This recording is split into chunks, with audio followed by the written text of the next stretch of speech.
Olá, boa noite, a paz do Senhor a todos. Eu venho na imensa satisfação vos saudar com essa preciosa paz do Senhor Jesus. Eu mesmo quem vos saldo, sou eu mesmo, seu irmão em Cristo, cooperador em. Queridos irmãos e ouvintes, todas as segunda-feiras nós temos o nosso elenco de estudo. E para quem está acompanhando os estudos que nós temos aplicado em toda segunda-feira, sabe que estamos falando sobre as 7 cartas das igrejas da Ásia Menor.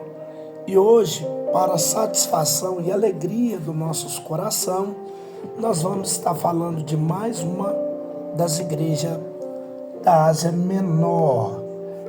Essa igreja que nós vamos estar falando, que nós já estudamos as 5 primeiras cartas.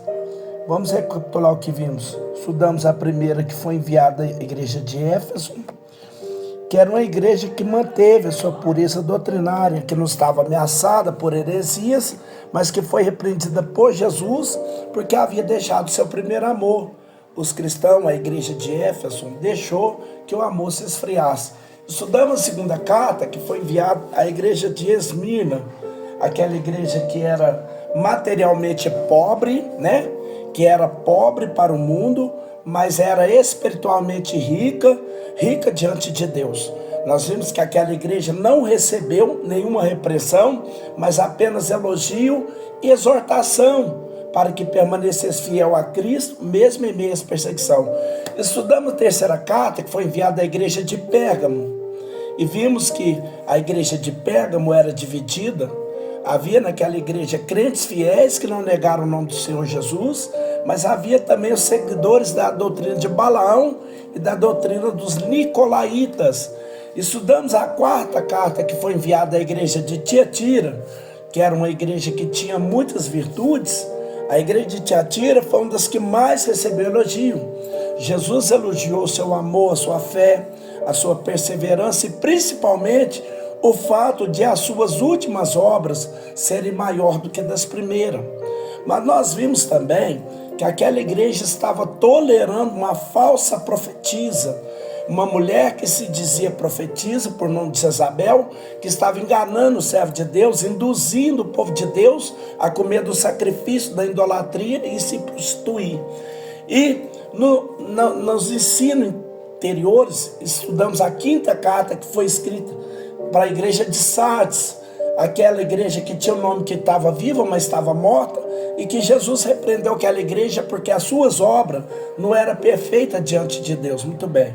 Então nós já estudamos 5 cartas. Eu espero que você esteja gostando dos nossos estudos, você esteja aprendendo sobre o livro do Apocalipse e que nós possamos estar extraindo lições para nossas vidas.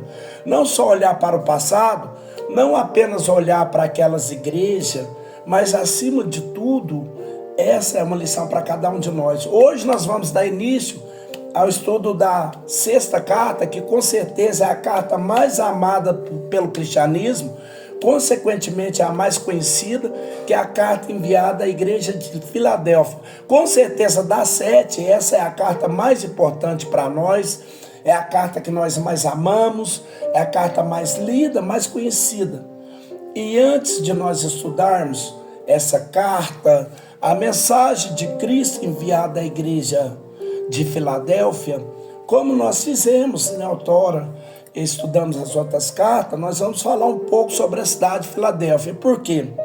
Para nós termos a melhor compreensão da mensagem de Cristo através da carta enviada àquela igreja. Então, quanto mais nós conhecermos a cidade onde a igreja estava inserida, fica mais fácil nós compreendermos a mensagem. Você sabe disso.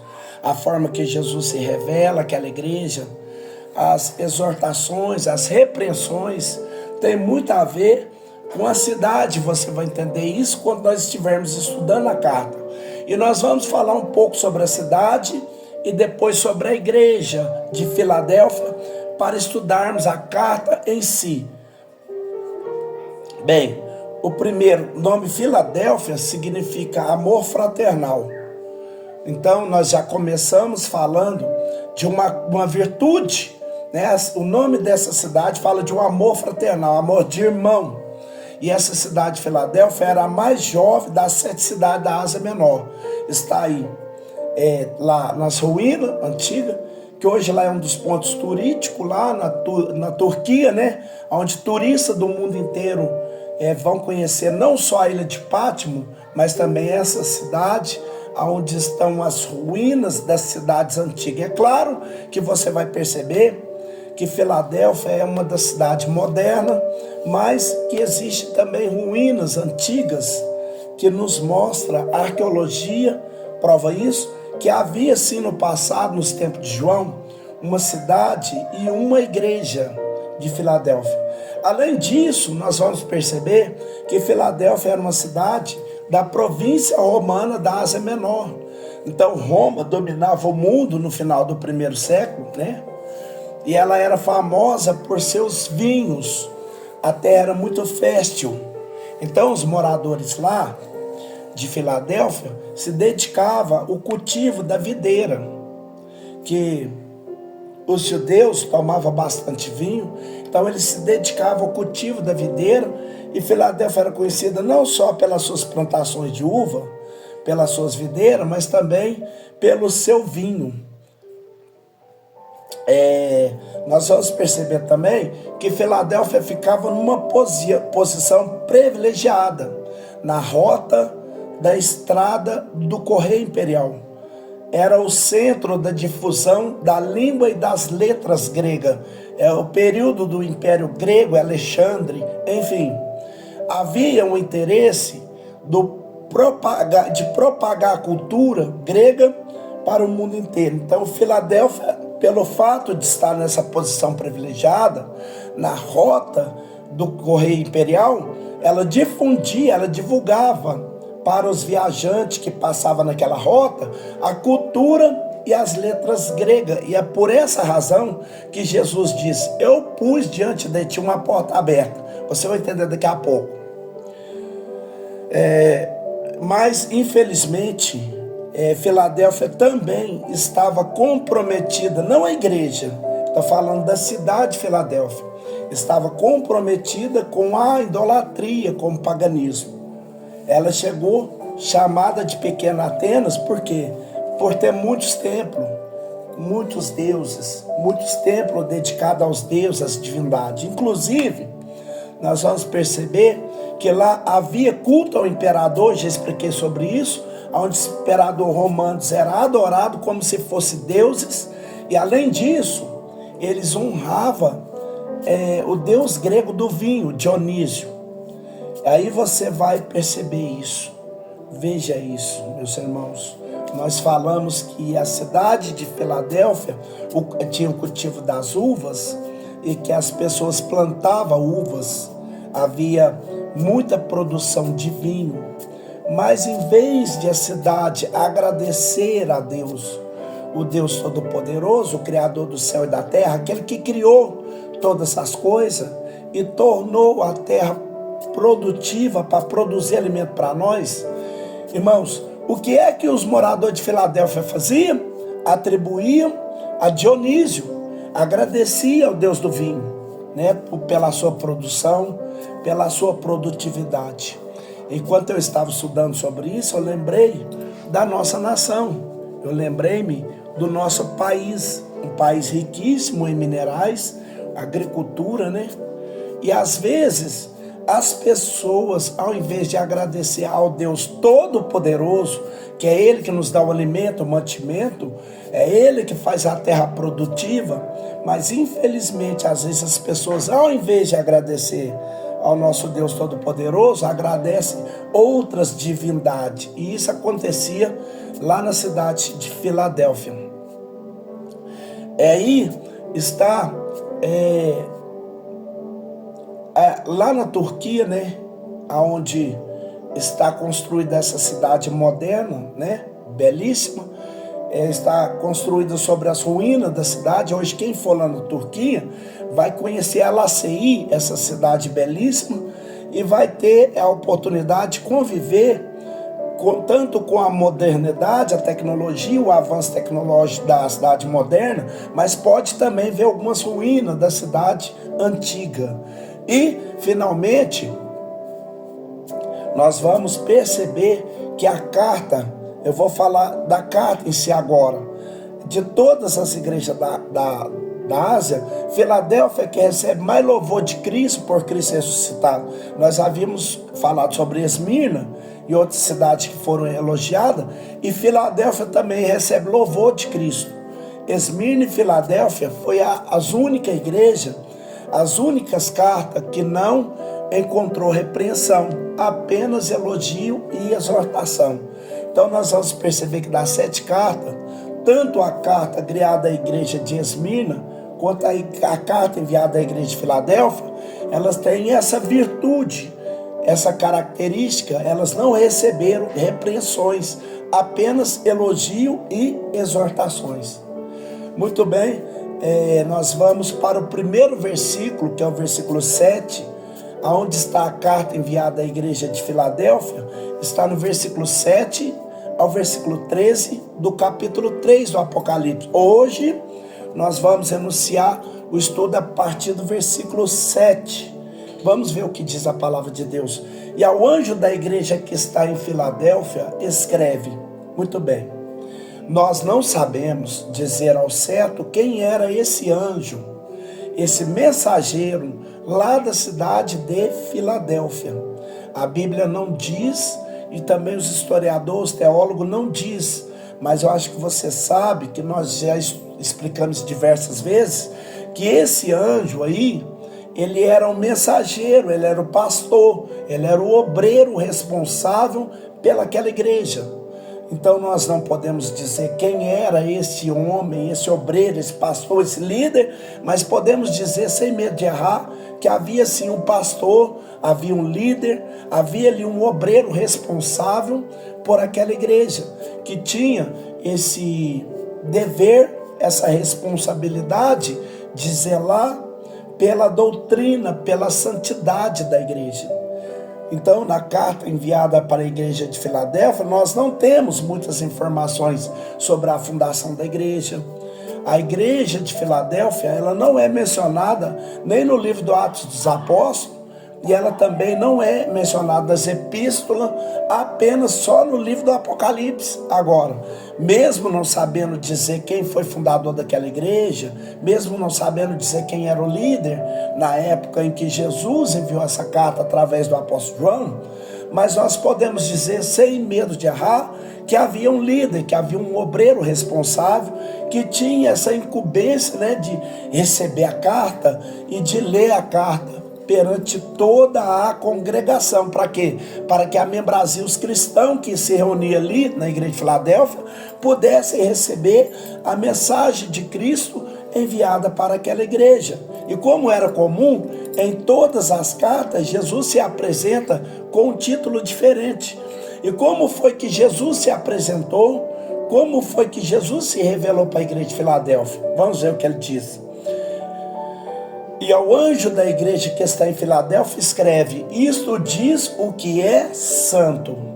Então você vai perceber que para a igreja de Filadélfia, nós já falamos aqui, que vivia no meio de uma cidade pagã, uma cidade idólatra, tão idólatra que ela chegou a ser conhecida como a pequena Atenas. Você sabe da cidade de Atenas, capítulo 17 de Atos, que Paulo teve pregando lá no Areópago, que Paulo viu vários deuses. Há historiador que diz que lá em Atenas havia mais deuses do que homem. Então perceba que Filadélfia, ela, pelo fato de estar, a cidade de Filadélfia estar com muitos templos, com muitos altares, ela passou a ser chamada de pequena Atenas. E para essa igreja que estava habitando, vamos dizer assim, que estava localizada numa cidade pagã idólatra, Jesus se revela, Jesus se manifesta com 3 tipos de mensagem. Primeiro, Jesus disse, o que é santo, isto diz o que é santo, ou seja, Jesus se revela como aquele que é completamente separado do pecado, como aquele que possui a santidade perfeita e absoluta, que não pactua com o pecado e nem com a iniquidade. Você sabe disso. Você que é cristão, você sabe disso, que a palavra santo, ela significa separado, ela significa consagrado. Então, quando a Bíblia diz, por exemplo, que nós somos santos, significa dizer que nós estamos separados do pecado, que nós estamos consagrados para Deus. Mas nós devemos entender uma verdade, um princípio, que a nossa santidade, a nossa santificação, ela é relativa, ela não é absoluta como a santidade de Cristo. Deixa eu explicar aqui para você. Eu quero usar um exemplo aqui para que você possa entender isso. Nós somos santos porque fomos santificados através de Cristo. E nós já dissemos aqui várias vezes, nos ensino, que quando o pecador recebe a Cristo como seu Salvador, Senhor e Salvador de sua vida, 3 milagres acontecem na sua vida. Ele é justificado, regenerado e santificado. Então eu gostaria de ler alguns versículos aqui na carta de Paulo aos Coríntios. Primeiro, na primeira carta aos Coríntios, capítulo 1, e no versículo 1 e 2, olha o que Paulo diz. Paulo está escrevendo para os crentes lá de Coríntios. Paulo diz assim: Paulo, chamado apóstolo de Jesus Cristo e da vontade de Deus, e o irmão Sóstenes, a igreja de Deus que está em Coríntios. Observe: aos santificados em Cristo Jesus, chamados santos. Olha só que coisa tremenda. Paulo diz que os crentes lá em Coríntios é chamado de santos. Eu quero ler um outro texto, agora nessa feita, na segunda carta aos Coríntios, que também está no capítulo 1 e no versículo 1, como era comum, sempre que Paulo escrevia uma carta, Paulo sempre elogiava na sua saudação inicial. Veja na segunda carta aos Coríntios, Paulo, segundo os Coríntios, capítulo 1, versículo 1, Paulo diz assim: Paulo, apóstolo de Jesus Cristo pela vontade de Deus, e o irmão Timóteo, a igreja de Deus que está em Coríntios, com todos os santos que estão em toda a Acaia. Mais uma vez, Paulo diz que os crentes de Coríntios são santos. Mas veja que coisa interessante. Quando Paulo escreve o capítulo 3, para a mesma igreja, ou seja, a igreja de Coríntios, veja o que ele diz: e eu, irmão, não vos pude falar como espiritual, mas como carnais, como menino em Cristo. Com leite vos criei, e não com manjar, porque ainda não podeis, nem tampouco agora podeis, porque ainda sois carnais. Pois havendo entre vós inveja, contenda e dissensões, não são porventura carnais, e não andais segundo os homens?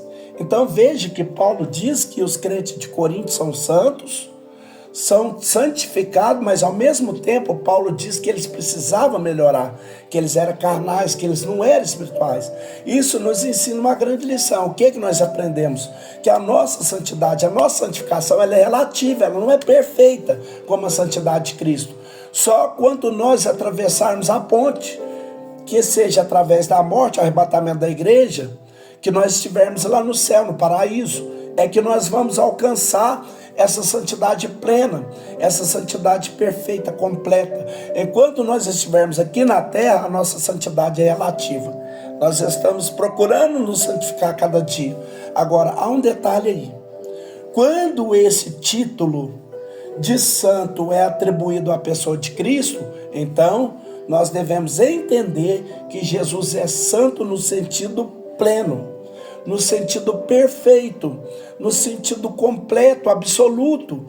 Em outras palavras, Jesus é completamente separado do pecado, completamente dedicado a Deus, consagrado a Deus, não apenas hoje que está no céu, mas também quando esteve aqui na terra. Vamos conferir na Bíblia então? Veja que coisa interessante isso que eu estou falando. Você sabia que até os demônios reconhecem que Jesus é santo? Veja que coisa magnífica. Marcos capítulo 1, versículo 23 e 24. É a ocasião da cura do endemoniado lá em Cafarnaum. Veja que coisa tremenda. Até os demônios, os anjos caídos que estão a serviço de Satanás, sabem que Jesus é santo. Veja o que diz capítulo 1, versículo 23 e 24. Diz assim: e estava na sinagoga deles um homem com um espírito imundo, ou seja, o homem estava possesso, o qual exclamou dizendo, seja o demônio que estava naquele homem, diz assim: que temos nós contigo, Jesus Nazareno? Vieste destruir-nos? bem sei quem és, o Santo de Deus. Olha que tremendo. Até os demônios reconhecem que Jesus é santo. Inclusive, quando lemos a Bíblia, nós vamos perceber que quando o anjo Gabriel veio anunciar a Virgem Maria, que ela iria dar à luz um filho, né? Que ela iria gerar filho, o anjo já disse isso, que aquele que iria nascer da Virgem Maria seria santo. Veja o que diz a palavra de Deus, Evangelho escrito por Lucas. Você conhece esse texto lá no capítulo 1? Veja o que diz os versículos 34 e 35. Quando o anjo Gabriel aparece a Maria, dizendo: salve agraciada, o Senhor é contigo, bendita és tu entre as mulheres. E Marília não entendeu que saudação era aquela. Capítulo 1, versículo 34. E diz Maria ao anjo: como se fará isso, visto que eu não conheço o varão? Porque o anjo não estava dizendo que ele ia dar a luz. Como é que pode ser isso? Aí ele diz no versículo 35 do capítulo 1 de Lucas: e respondendo o anjo disse: descerá sobre ti o Espírito Santo, e a virtude do Altíssimo que vem com a sua sombra, o santo que de ti há de nascer, será chamado Filho de Deus. Então Maria sabia disso, que aquele menino que ela ia dar à luz, ele já era chamado por um ser angelical de santo. E quando lemos o livro de Atos dos Apóstolos, nós vamos observar que nas pregações dos apóstolos, eles enfatizaram isso, que Jesus é santo. Então, por exemplo, lá no livro de Atos dos Apóstolos, capítulo de número 3, e no versículo 13 e 14, veja que coisa tremenda, que era o discurso de Pedro, lá depois da cura do coxo. Veja o que Pedro diz, capítulo 3, versículo 13 e 14. O Deus de Abraão, de Isaque e de Jacó, o Deus de nossos pais, glorificou seu filho Jesus, a quem vós entregaste perante a face de Pilato, negaste, tendo ele determinado que fosse solto. Mas vós negaste o santo e o justo, e pediste que se vos desse um homem homicida. Pedro estava lembrando daquela ocasião que Pilatos perguntou: quem quereis que eu solte, a Jesus ou a Barrabás? E eles preferiram que soltaram Barrabás. Que farei de Jesus chamado Cristo? Aí ele diz: crucifica. A multidão diz: crucifica. Então Pedro deixa bem claro isso aqui: vós negaste o santo. Pedro estava falando que Jesus é santo. Eu poderia falar ainda no capítulo de número 4, versículo 27, versículo 30, mais uma vez Pedro falando da santidade de Cristo. Ele diz: porque verdadeiramente como seu santo filho Jesus. Jesus mais uma vez é chamado de santo. E que tu ungiste. Se ajuntaram não só Herodes, mas Pôncio Pilato, como gentil, e os povos de Israel. Versículo 30. Enquanto estende as mãos para curar, e para que faça sinais prodígios pelo nome do teu santo filho Jesus. Então, quando Jesus se manifesta, se apresenta, se revela, a igreja de Filadélfia, como aquele que é santo, ele está falando da santidade no sentido pleno, no sentido completo, no sentido perfeito, no sentido total e absoluto. Eu já falei aqui que existe dois grupos de atributos ainda. Existem os atributos comunicáveis, que são aqueles atributos, aquelas qualidades que Deus compartilha conosco, nosso ser humano. O amor dotado de justiça, fidelidade, misericórdia. Deus compartilhou a santidade desse atributo comunicáveis. Os incomunicáveis, só relembrando, seria eternidade, onipotência, onipresença, onisciência e incontabilidade. Então, só para que nós possamos compreender quanto Deus compartilhou essa santidade no sentido humano, ela é relativa, ela pode sofrer variações, ela pode oscilar. O ser humano cristão pode ser hoje mais santo ou menos santo do que ontem. Amanhã ele pode ser mais santo do que hoje. Agora, a santidade em Cristo, ela é plena, ela é invariável, ela é inalterável. É a santidade no sentido pleno, perfeito, completo, total e absoluto. Em segundo lugar, Jesus se apresenta como aquele que é verdadeiro. E ao anjo da igreja que está em Filadélfia, escreve-se, diz o que é santo e o que é verdadeiro. Então, como havia na cidade de Filadélfia muitos deuses, muitas divindades, Jesus se manifesta, Jesus se apresenta como aquele que é verdadeiro, ou seja, como aquele que é autêntico, aquele que é digno de crédito, que não apenas fala a verdade, mas que é a própria verdade. Isso é um dos títulos atribuídos a Cristo nas páginas da Bíblia.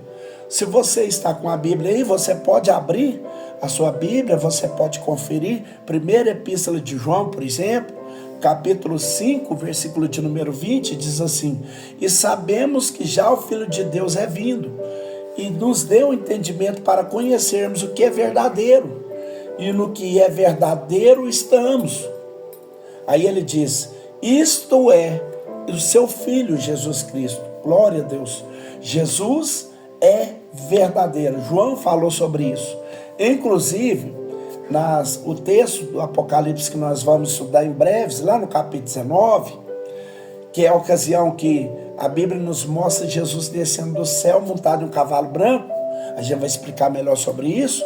E nós vamos perceber lá no capítulo 19, versículo 11 do livro do Apocalipse, né? Claro que isso não é literário. Não acreditamos que Jesus vai descer do céu montado em um cavalo, porque no céu, né, não tem. Mas eu creio que isso fala da autoridade de Cristo. Mas no capítulo 19, versículo 11, aí João diz: que visão foi essa que João diz? Ele diz assim: e vi o céu aberto, e eis um cavalo branco. Não confunda esse cavalo aqui com o cavalo do capítulo 6. São dois, o cavaleiro do capítulo 6. São dois personagens distintos. Nós vamos explicar melhor sobre isso nas próximas participações. Ele diz: o que estava sentado sobre ele chama fiel e verdadeiro.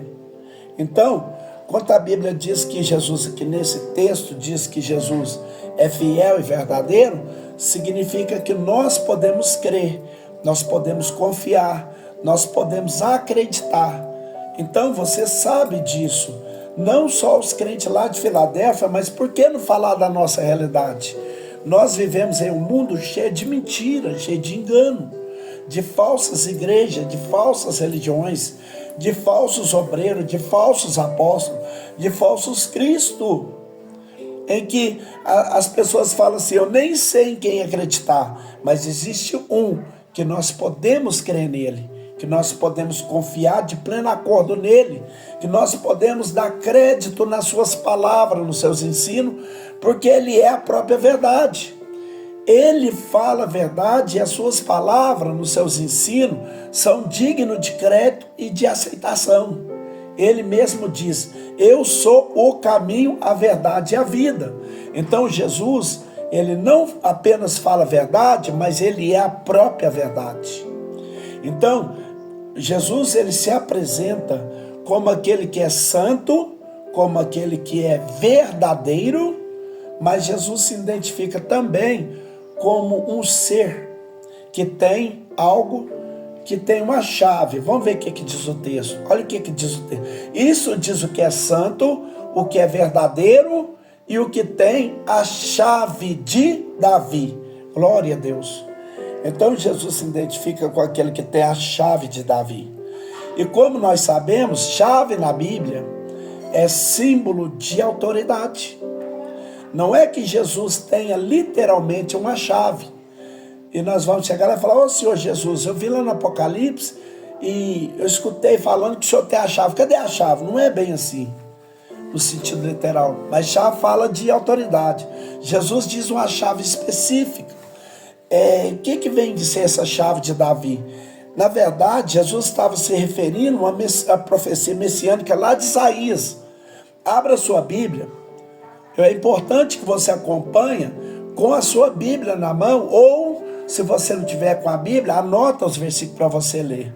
Então veja uma profecia lá de Isaías, no capítulo 22, dos versículos 20 a 22. Isaías 20, capítulo 20 a 22, diz assim: e será naquele dia que chamarei o meu servo Eliaquim, filho de Uquias, e revesti-lo-ei da túnica, e esforçá-lo-ei com o teu talabartes e entregarei nas suas mãos o teu domínio. E ele será como um pai para os moradores de Jerusalém e para a casa de Judá. E porei a chave da casa de Davi sobre o seu ombro. E abrirá e ninguém fechará. E fechará e ninguém abrirá. Então o texto nos mostra que o rei Ezequias, ele tinha um servo fiel. E o nome desse servo chama-se Eliaquim. E esse Eliaquim, ele tinha a chave da casa do rei. Era o único, a pessoa de confiança, que podia abrir a porta para aqueles que queriam servir o rei, para falar com o rei. Então, quando Jesus diz que ele tem a chave de Davi, ele está exatamente falando isso, ele está afirmando isso.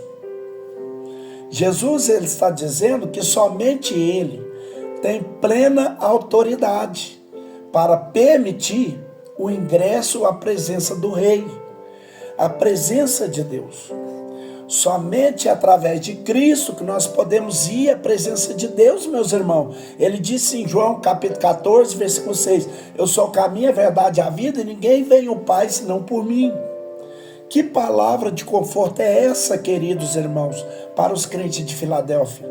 Essa chave de Davi, ela não estava nas mãos do rei, ela não estava na mão do imperador, não estava na mão dos governantes, mas essa chave de Davi, que fala exatamente do acesso, da entrada na presença de Deus, ela fala exatamente de uma chave que está na mão de Cristo.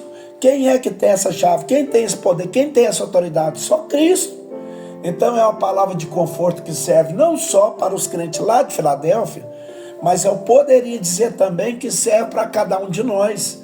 Nós podemos estar tranquilos porque Jesus tem a chave de Davi, ou seja, a autoridade, o governo, a soberania, o poder, tudo está na mão dele. Claro que eu estou me referindo aqui à chave de Davi no sentido de acesso à presença de Deus, aquele que nos dá acesso a Deus. Mas eu posso dizer que como ele é soberano, como ele é Senhor, como ele é absoluto, ele tem o governo, o controle, o domínio sobre todas as coisas.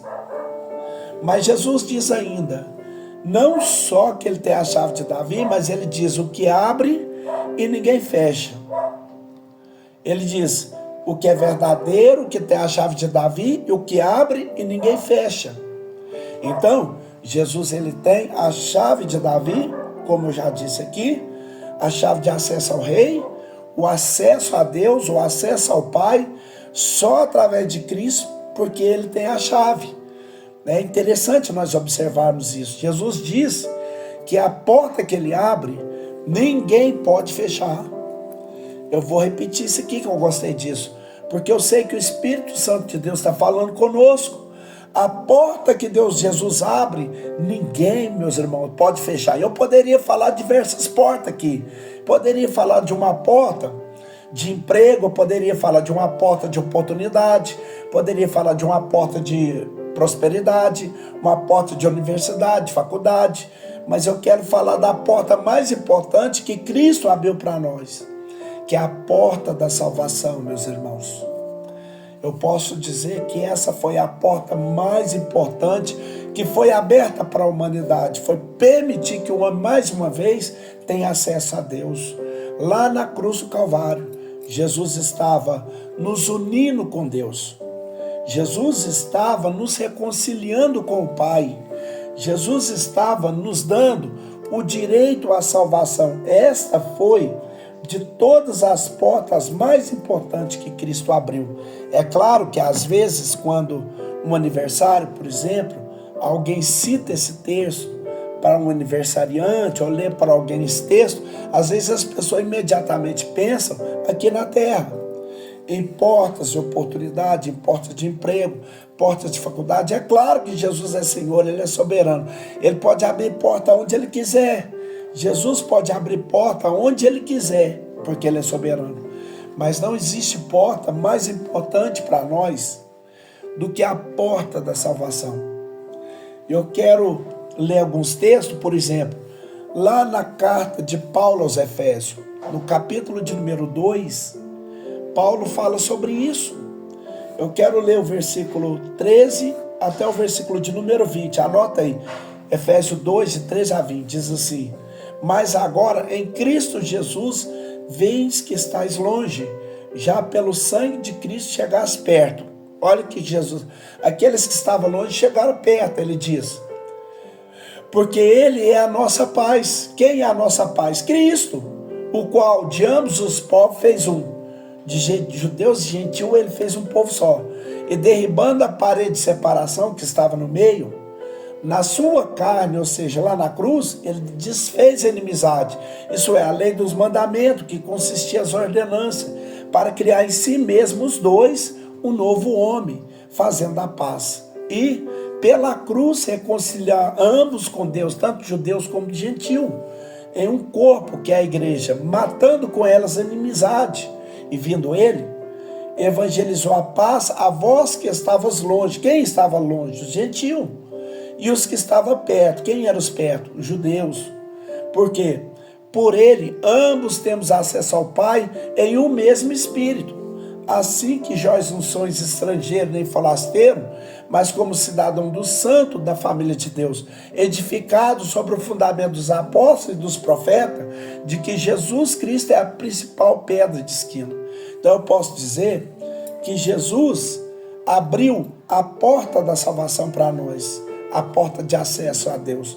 Inclusive você deve lembrar, eu não vou ler agora, mas você pode anotar aí, Mateus capítulo 27, versículos 50 e 51, na ocasião que Jesus estava inspirando, morrendo lá na cruz, diz o evangelista Mateus que o véu do templo rasgou-se. E você sabe que o véu do templo fazia separação do lugar santo do lugar santíssimo. É aquele véu que fazia separação. E é interessante que o evangelista Mateus diz isso, que o véu não rasgou de baixo para cima. Ele diz que o véu do templo rasgou-se de alto a baixo. O que significa dizer? Que aquele véu que fazia separação, que só o sumo sacerdote podia adentrar no lugar santo, santíssimo ou santo, agora todos nós podemos entrar.